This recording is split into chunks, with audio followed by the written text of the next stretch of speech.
9 years ago today, Patriots Radio Network. I still can't believe they won that game. You were there, 98.5 Sports Hub. I was. You were in the building with Gaga, was there too. right? You were there too? Yeah, I wasn't at the game. Well, okay, yeah, I was there that week also, but I wasn't at the game. I wasn't at the game. And that was the Deflategate.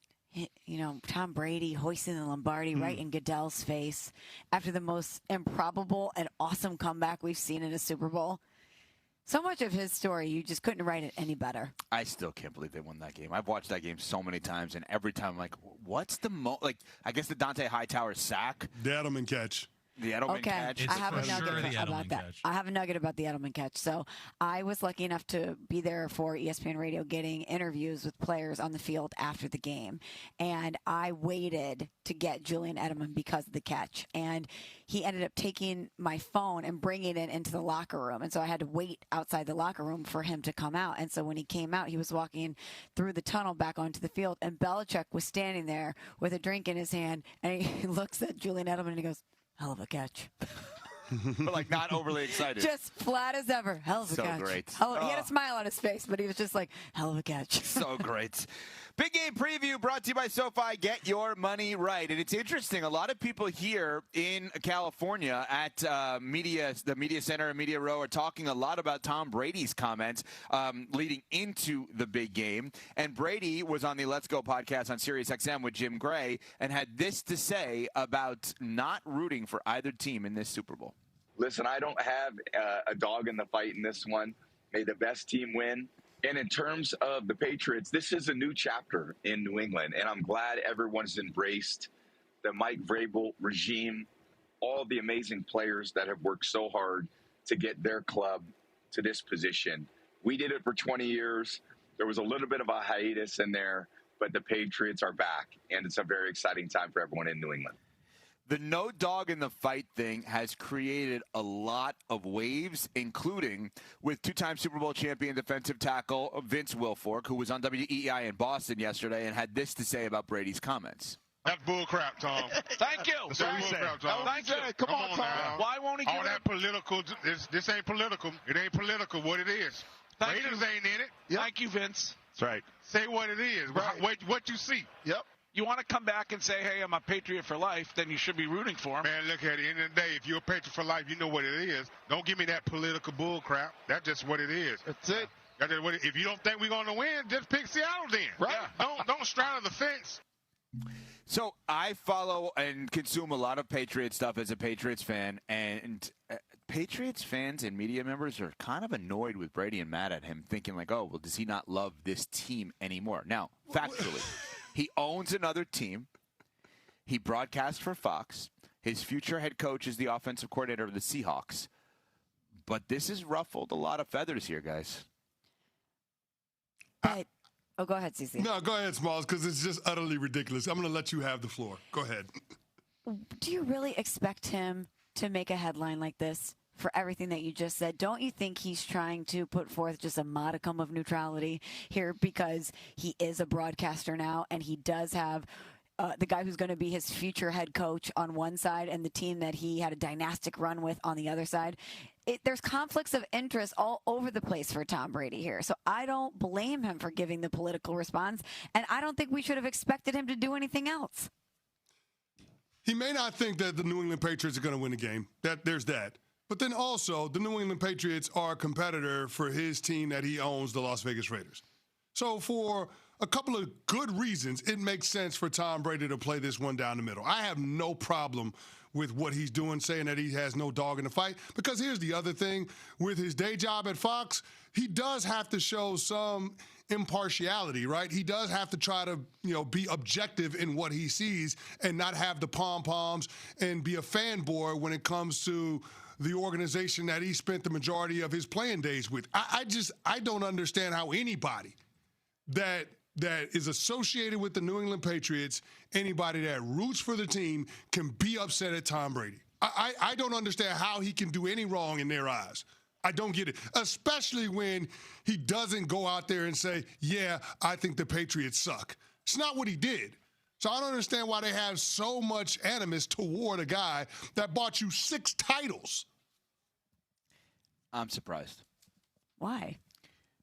I'm just he never misspeaks, and I think there's a way of doing what he did with showing more support to the team and the fan base that loves him, and he's the New England Patriots, right? Like, without him, they don't have all of this stuff. We all know that. And that could be said about Kraft. That could be said about Belichick. Yeah.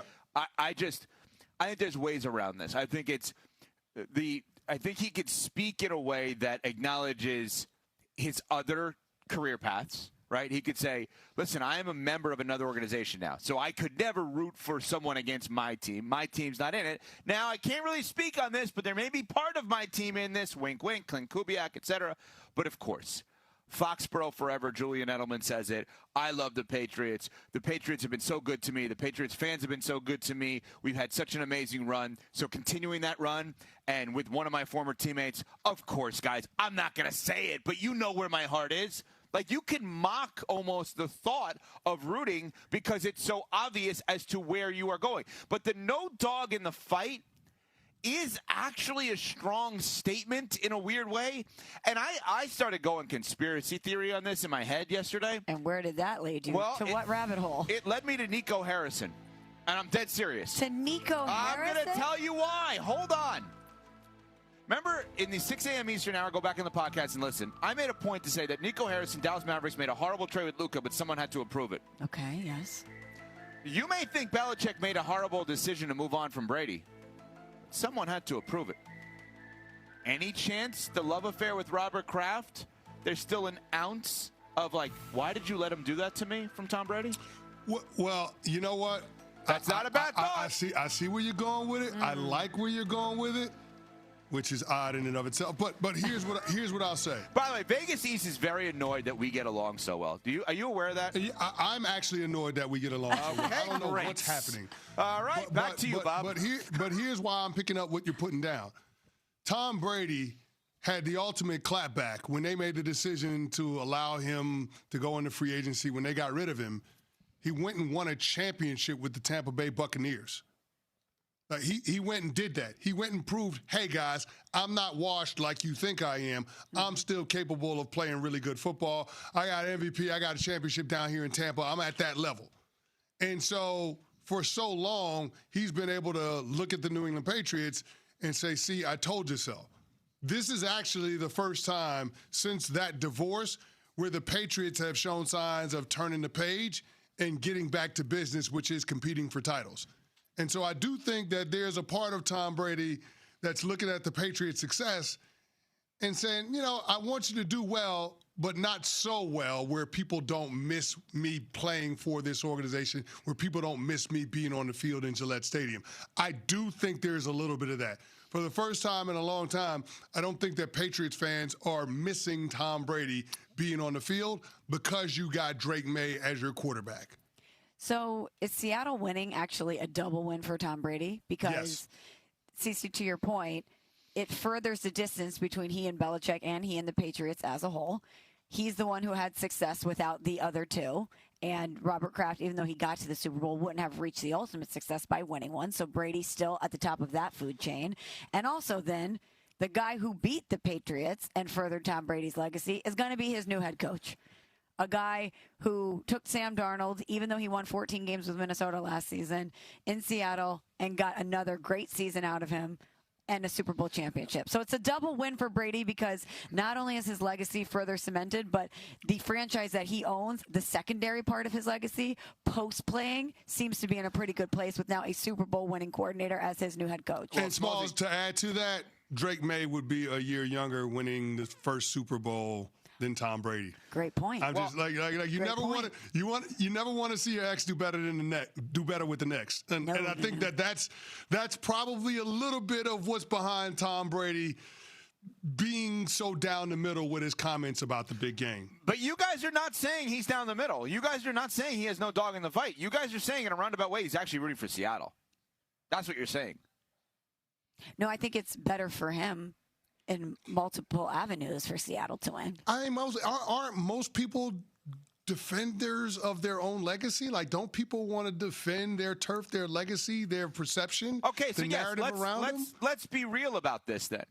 because we just had Evan. We just had the conversation at the end of the 6 o'clock hour, and I asked you the question: is Robert Kraft the most important part of the Patriots dynasty? We just asked that question because of how Robert Kraft has put the pieces in place on 2 different occasions that have led to his team having a chance to compete for championships.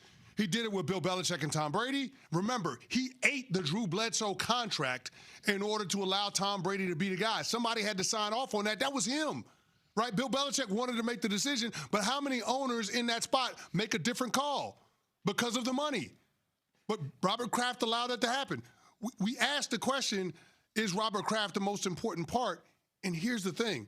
Because of the success the organization is now having with a different head coach and a different quarterback, and they're doing that with this tandem in year 1 of that connection, yeah, man, I think that Tom Brady might feel a little threatened when it comes to his legacy because of what the Patriots are seemingly setting up for the next decade plus with Vrabel and Drake May.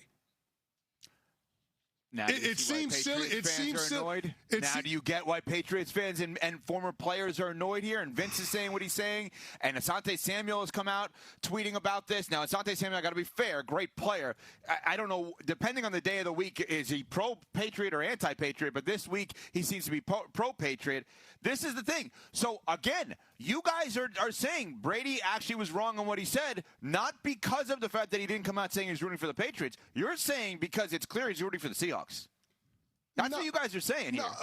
I'm not in his head. I'm just saying it's better for him if Seattle wins. He's rooting for the 20 years he was there. He's rooting for him. Exactly. Yes. You're saying like that he's rooting for Seattle. I don't know if he's rooting for Seattle. He's rooting for him. And then, oh, by the way, if Seattle ends up winning, his next head coach is coming down there. I mean, his next head coach is going to be the offensive coordinator for the Seattle Seahawks. It makes it a little bit easier from his business model to sell that to his fans. So, again, Tom Brady is rooting for him in all of this. It's not an anti-Patriots take. It's a pro-Tom Brady take, and I don't have a problem with it. So then here's the question. 888-SAY-ESPN, 888-729-3776. Does Brady have a dog in the fight? And if so, what is it? Because this is where we just got to. I'm telling you, the Patriots fans and media are annoyed by this. Everyone loves Brady, of course. You can't not love Brady if you're a Patriot fan. You both are saying he's rooting for the 20-year legacy, which would be a dog in the fight. When he says there's no dog in the fight, clearly there's a dog in the fight. The dog in everyone's fight in the world is yourself. Mm-hmm. Everyone is rooting for themselves. Let's not get it twisted. Does Brady have a dog in the fight? And if so, what is it? 888-SAY-ESPN, 888-729-3776 is your telephone number to be a part of the show. You're going to be in the dog house on Valentine's Day if you don't do what CC